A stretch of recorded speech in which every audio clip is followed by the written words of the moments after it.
Hello everyone. आज हम discuss करेंगे अपना क्वेश्चन नंबर 4 जो कि है Maxwell equation in differential form. हम स्टार्ट करते हैं इसको। देयर आर 4 मैक्सवेल इक्वेशन हमारे पास। पहले हमने लिख ली कि कौन कौन सी मैक्सवेल इक्वेशन है डिफरेंशियल फॉर्म में, फिर हम उसको एक एक को सोल्व करते जाएंगे। तो there are 4 Maxwell equation. Number first है del dot D vector is equal to रो।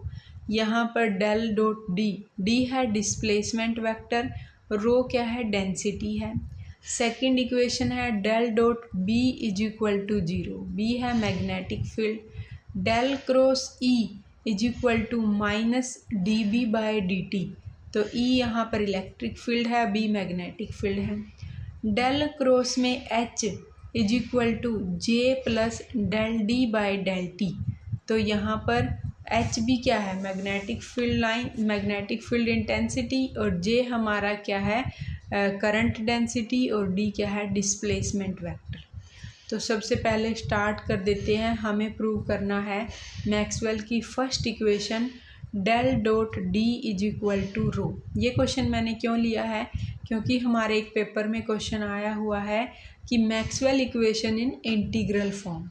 तो शायद ये भी आ सकता है कि Maxwell equation in differential form, और बिल्कुल इजी है। जब हमने क्वेश्चन अपना किया था Maxwell equation in integral form, तो हमने हेल्प ली थी मैक्सवेल इक्वेशन की डिफरेंशियल फॉर्म से, हमने स्टार्ट किया था। अब हम कर रहे हैं Maxwell equation in differential form, तो हम उसी की हेल्प लेंगे। Maxwell equation in integral form से लेके चलेंगे और हम अपना क्वेश्चन सोल्व कर लेंगे। तो del dot D equal to rho है।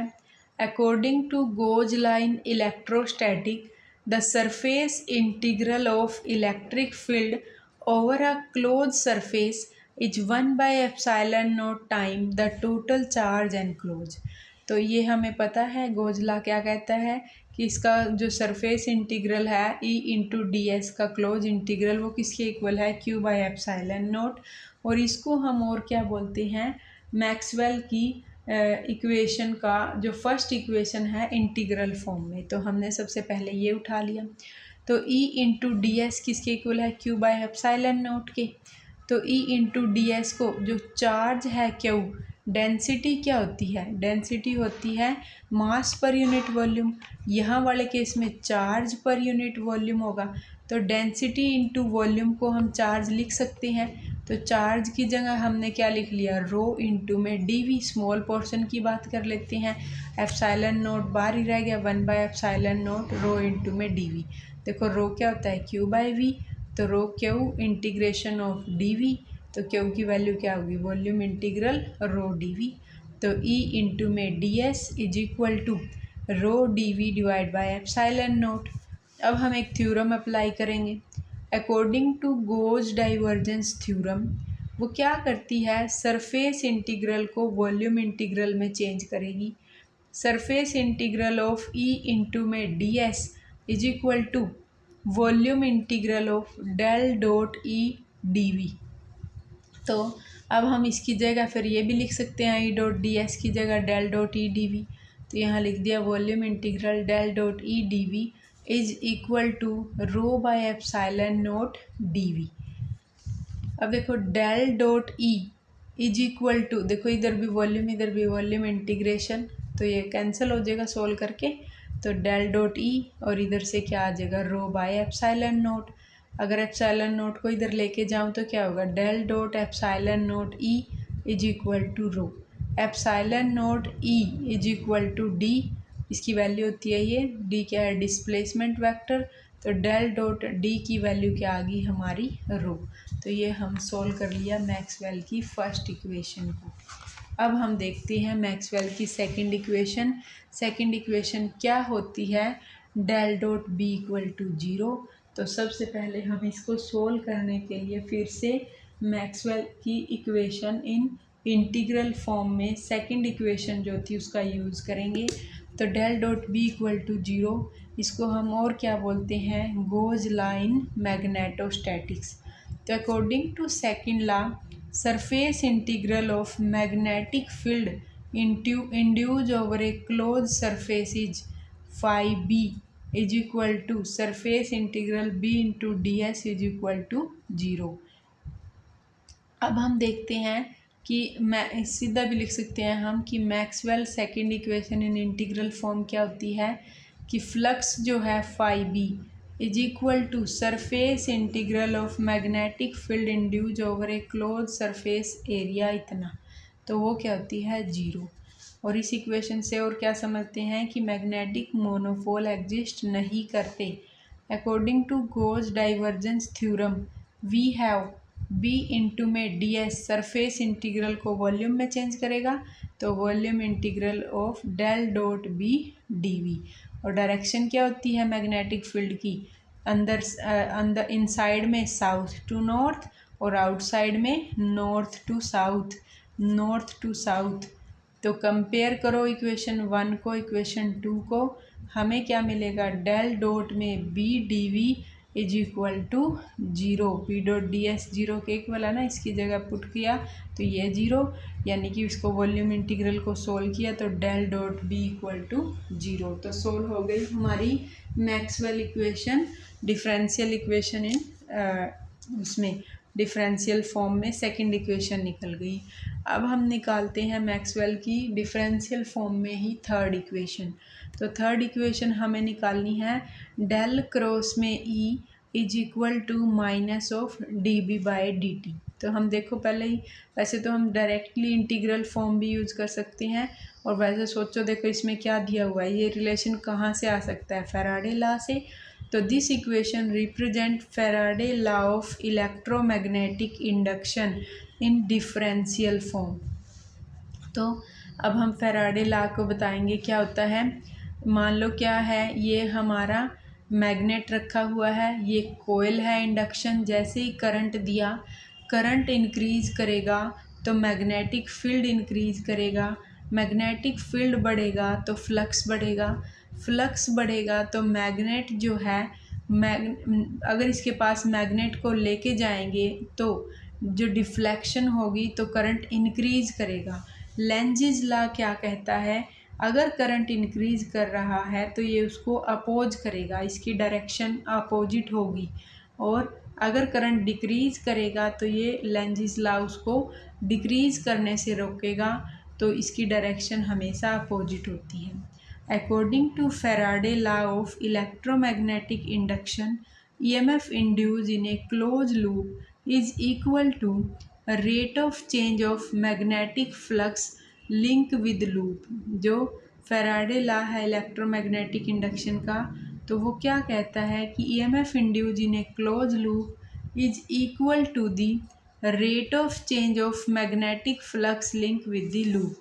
कि जितनी अब इसके अंदर EMF इंड्यूस हुई, कितनी हुई, जितना इसके अंदर फ्लक्स में चेंज आ रहा है।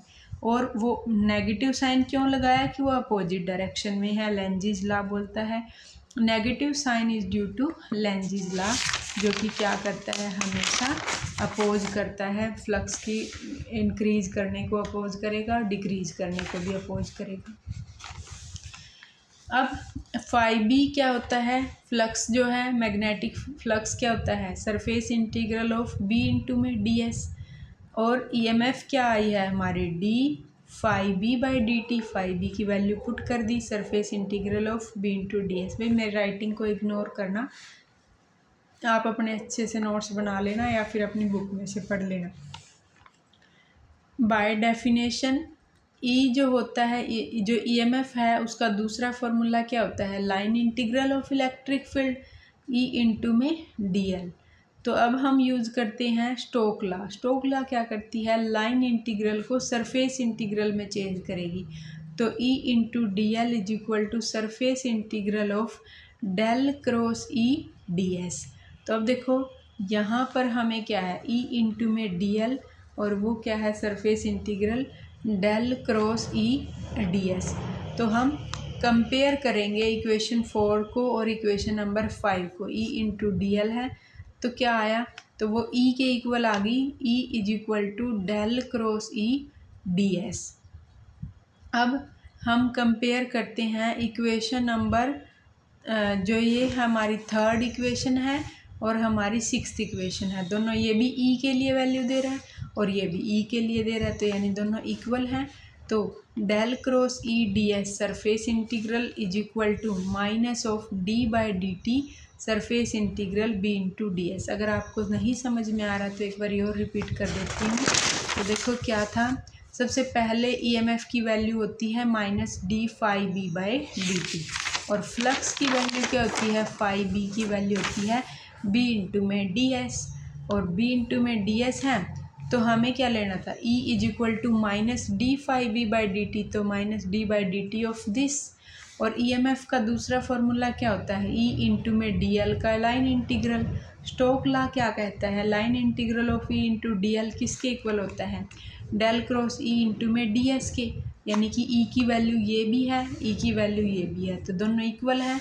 तो हमने इक्वल करके आ गया surface integral of del cross E D S is equal to minus of D by D T surface integral of B into D S.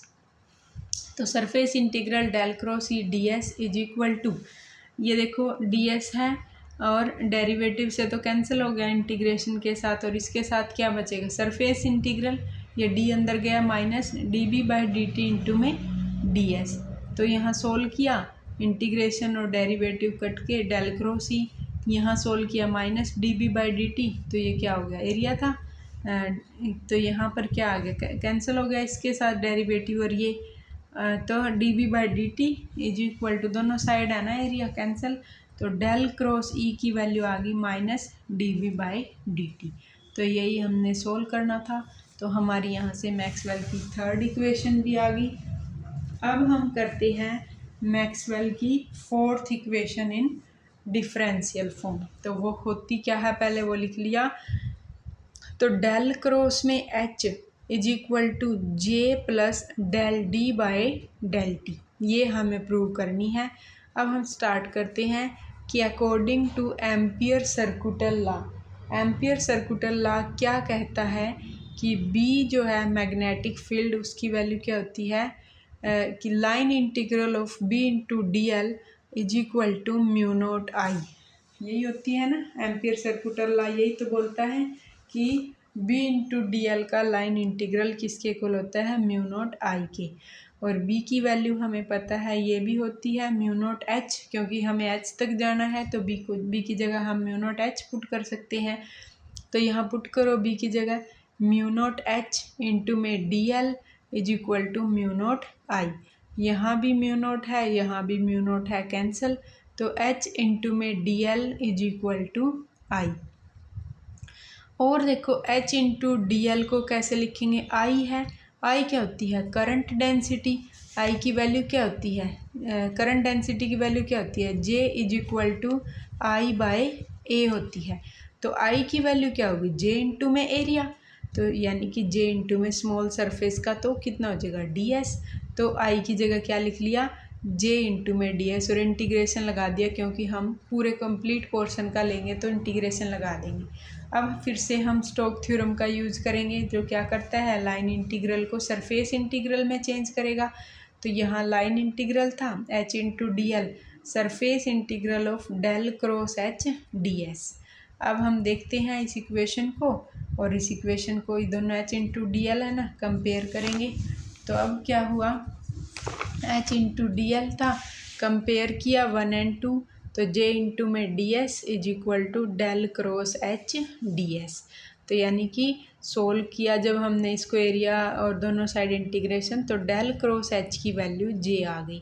Repeat कर देती हूँ, देखो क्या है, फोर्थ इक्वेशन ये होती है, हमने एम्पियर सर्कुटल लॉ का यूज किया, B into D L mu naught I, B की वैल्यू होती है म्यू नोट एच, बी की जगह पुट किया mu naught H into D L equal to mu naught I, mu naught से mu naught cancel, H into D L आ गया I. तो एच इंटू डी एल की वैल्यू आई की जगह हमने लिख दिया current density J into D S. Stokes theorem लगाई जो लाइन इंटीग्रल को सरफेस इंटीग्रल में चेंज करती है, H into D L del cross H D S. तो ये वैल्यू और ये वैल्यू सेम आ गई, तो हमने सेम करके पुट कर दिया कि J into D S is equal to del cross H D S, और डेल क्रॉस एच की वैल्यू क्या आ गई, जे आ गई। अब आगे क्या करना है, taking divergence on both side.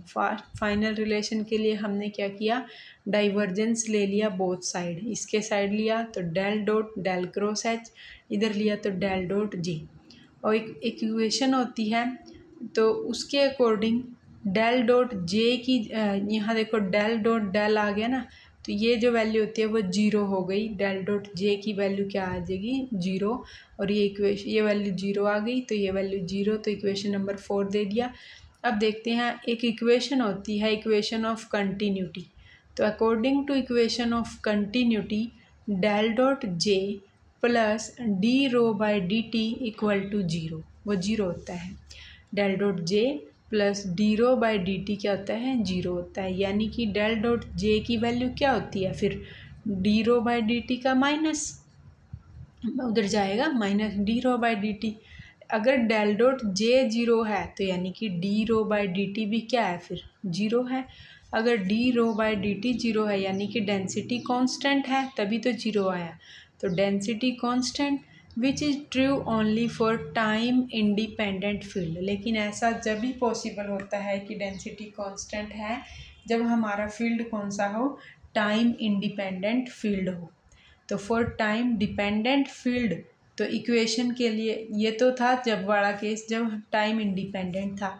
अगर टाइम डिपेंडेंट फील्ड हो तो हम उस इक्वेशन में थोड़ी सी मॉडिफिकेशन कर लेंगे, वी नीड सम मॉडिफिकेशन। तो Maxwell suggest that we must add del D by del T. तो मैक्सवेल ने क्या बताया कि आप क्या करो, अगर कुछ मॉडिफिकेशन करना है तो उसमें कुछ del D by del T नाम की टर्म ऐड कर लो राइट हैंड साइड में इक्वेशन नंबर थर्ड की। थर्ड इक्वेशन ये थी ना, del cross H equal to J. तो इसमें राइट साइड में del D by del T add किया तो क्या आ गया, del cross H equal to J plus del D by del T. और ये आ गई हमारी मैक्सवेल की fourth equation in differential form. यहाँ से मैंने पूरा नहीं सोल्व किया, बहुत ज़्यादा थ्योरी सी है यहाँ पे, मैंने जितना ठीक लगा उतना कर दिया इजी बनाने के लिए। अगर आपको अपना पूरा करना है तो कर लेना, लेकिन अगर पेपर के टाइमिंग के अकॉर्डिंग देखें तो भाई इतना ज़्यादा नहीं लिखा जाता है क्वेश्चन को कंप्लीट करने में। तो अगर आपको अच्छा लगे तो यहाँ से कर सकते हो आप इस क्वेश्चन को। तो हमने ये कंप्लीट कर दिया मैक्सवेल इक्वेशन की चार इक्वेशन। नेक्स्ट वीडियो में हम अपना नेक्स्ट इम्पोर्टेंट क्वेश्चन करेंगे। Thank you.